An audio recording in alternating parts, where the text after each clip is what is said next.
अगला दिन यानी कि हमले के बाद का जो अगला दिन है वहां पर फिलहाल सड़कें सुनसान हैं, लोगों में भय होना स्वाभाविक है। एक शनिवार का भी दिन है, यह भी एक फैक्टर हो सकता है, लेकिन आम दिनों में जितनी भीड़ यहां पर होती है उससे काफी कम भीड़ सड़कों पर मेट्रो स्टेशन में दिखाई दे रही है। और इस गूगल मैप के जरिए आप समझ सकते हैं इस पूरे इलाके को। उमा इसके बारे में कुछ बताना चाह रहे हैं। जी देखिए, जो क्रॉकस सिटी हॉल है वो कहाँ पर स्थित है? मॉस्को के मध्य मॉस्को के जो बाहर एक जो रिंग रोड है उस पर ये स्थित है। और इस गूगल मैप के जरिए जो लाल निशान है जहाँ पे कि पिन किया हुआ है वो जगह है जहाँ पर इस हमले को अंजाम दिया गया है। और जैसा कि लगातार हम अपने दर्शकों को बता रहे हैं कि ये एक ऐसी जगह है जहाँ पर भीड़ भाड़ होती है, जहाँ पे शॉपिंग मॉल है कंसर्ट हॉल के अलावा, और वहाँ पे काफ़ी जो दुकानें हैं वो भी हैं। और इसलिए ऐसी एक जगह को चुना हमलावरों ने जहां पे वो ज़्यादा से ज़्यादा लोगों को निशाना बना सके। जैसे कि मनीष शर्मा वहां से रिपोर्ट में बता रहे थे कि बहुत लोगों की जो मौत है वो दम घुटने की वजह से हुई है, जब उन्होंने अपने आप को हॉल के या मॉल के अलग अलग हिस्सों में खुद को छिपाने की कोशिश की ताकि गोलियों की जद में आने से वो बचें। तो ये एक बड़ा आतंकी हमला, और रात को 8:30 से 9 बजे के आसपास स्थानीय समय के हिसाब से इसको अंजाम दिया गया।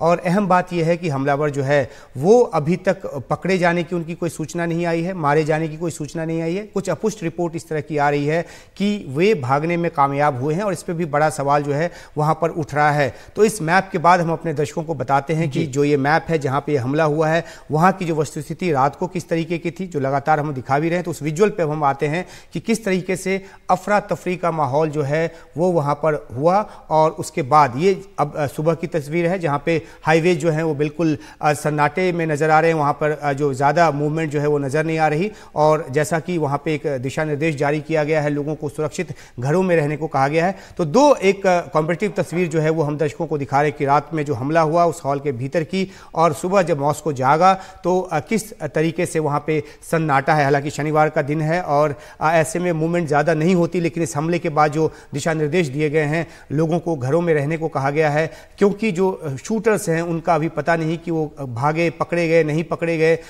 गोलियों के शिकार हुए, कुछ भी इसके बारे में पुख्ता तौर पे नहीं कहा गया है। तो ऐसे में फिर से हमले का खतरा कहीं पर हो सकता है कि वो एक्टिव अभी भी हों और मौके की तलाश में हो कि कहां फिर से वो हमला कर सकते हैं। तो इन स्थितियों को देखते हुए वहां पर जो दृश्य है अभी वो इस तरह के निकलकर सामने आ रहे हैं। ये कंसर्ट हॉल के अंदर की तस्वीर मुझे यहां पर नजर आ रही है उमा, जहां पर आतंकियों ने जब इस हॉल में वो दाखिल हुए तो पहले अफरा तफरी का माहौल वहां पर लोगों के बीच देखा जा रहा था, और जब वो आतंकी दाखिल हुए तो उन्होंने वहां पर फायरिंग शुरू की। 3 आदमी यहां पर दिखाई दे रहे हैं, 3 आतंकी यहां पर दिखाई दे रहे हैं जो लगातार गोलियां दाग रहे हैं। और उसके बाद ये पहले की तस्वीरें हैं, मुझे लगता है पहले की तस्वीरें हैं जब बाहर गोलियां चल रही थी और लोग अंदर एक दुविधा की स्थिति में थे कि बाहर ना जाने क्या हो रहा है, और वहां पर वो अफरा तफरी लोगों के बीच देखी जा रही है। तो एक तस्वीर कल रात हुए हमले की है और दूसरी तस्वीर है आज सुबह की। आप देख सकते हैं जैसा वो बता रहे थे कि हाईवेज एकदम शांत हैं, सुनसान हैं, लोग ज्यादातर घरों से नहीं निकल रहे हैं, चाहे वो मेट्रो स्टेशन है वो भी सुनसान दिखाई दे रहा है। यहाँ पर भी भीड़ भाड़ नहीं है।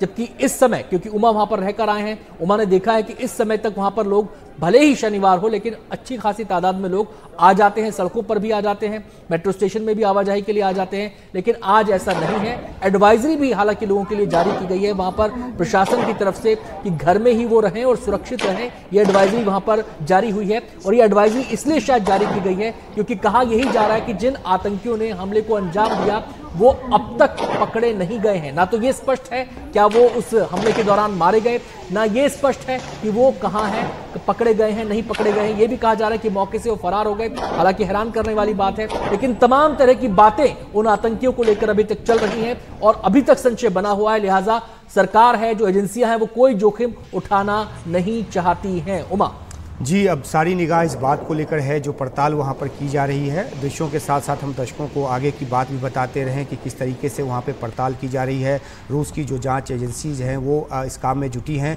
और अभी तक राष्ट्रपति पुतिन की तरफ से कोई बयान नहीं आया है। जाहिर सी बात है कि जब एक बार किसी नतीजे पर रूस की एजेंसियाँ अपनी जाँच के मुताबिक पहुँच जाएंगी उसके बाद एक कोई बड़ा बयान आएगा। इस बीच ये जानकारी ज़रूर आई है कि राष्ट्रपति पुतिन ने इस हमले में जो घायल हुए हैं उनकी जल्द स्वास्थ्य की जो कामना है वो की की है, तो न सिर्फ रूस की बल्कि पूरी दुनिया की निगाह इस बात पर टिकी है कि राष्ट्रपति पुतिन जो हैं वो क्या कहते हैं। और इस परिप्रेक्ष्य में ये और ज़्यादा अहम हो जाता है क्योंकि 2 साल से ज़्यादा लंबे समय से यूक्रेन और रूस युद्ध चल रहा है और युद्ध जो है वो इस स्तर पे पहुंचा हुआ है जहां पर रूस की तरफ से भारी गोलाबारी जो है वो यूक्रेन के शहरों पे, खासतौर पे जो सीमावर्ती इलाके हैं, खार्किव या फिर राजधानी कीव है, वहां पर किया जा रहा है। और यूक्रेन की तरफ से भी जो ड्रोन और रॉकेट हमले जो हैं वो रूस पर किए जा रहे हैं। तो इस वजह से वहाँ पे सुरक्षा का आलम पहले से ही एक संवेदनशील था और राष्ट्रपति चुनाव जो बीच में हुए 15 से 17 मार्च तक वहाँ पे सुरक्षा और ज़्यादा पुख्ता की गई। लेकिन उसके बाद जो है ये इस तरह की वारदात होती है और अमेरिका ने जिस तरीके से एक